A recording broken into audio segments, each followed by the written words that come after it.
Now that the electron has been discovered, we're ready to talk about atomic models. We're going to go way back in time, 400 BC, where the Greek philosophers viewed the atom as an indivisible object. That means it couldn't be made any smaller, it could not be broken apart, and its shape actually depended on its macrophysical properties. For example, water atoms would be slippery, and iron atoms would be very solid and hard. It wasn't until 1802, 2200 years later, when John Dalton, based on experimental research, proposed that elements were made up of specific atoms that would combine with each other and were still indivisible and could not be altered by chemical means. Then the model started evolving very rapidly at the end of the 19th century, starting with Thompson's discovery of the electron.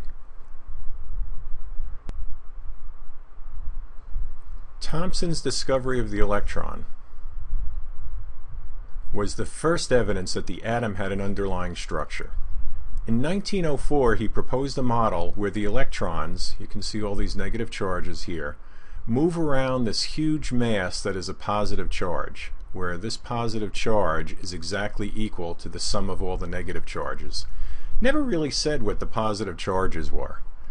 And it was nicknamed the plum pudding model because there was an English dessert that used to have raisins, and which used to be called plums for some reason, are embedded in an egg, suet, and molasses mixture. Hence the nickname. Does not sound like a very good dessert. However, this model could not explain the different wavelengths of light emitted by excited atoms. In other words, when you passed energy through an atom, it would emit a spectra of very different colors, different wavelengths. This model could not explain that at all.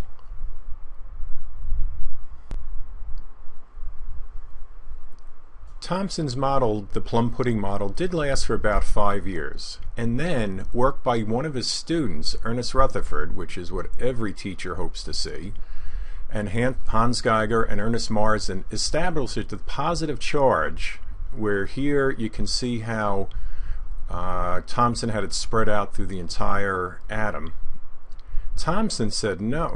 Rutherford said right here, that's where the positive charge is, in a very small part of the atom. And they said that the diameter was 10 to the minus 15th meters.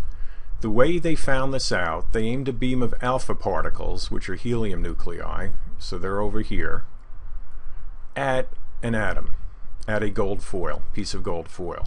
They expected, if it was the plum pudding model, these positive charges, because they'd be acted on equally by this massive positive charge here, would just go right through the plum pudding model, nothing would happen to them. And that did happen for most of the alpha particles, okay? However, something else happened, and this arrow right here is the key. We'll show that on the next slide.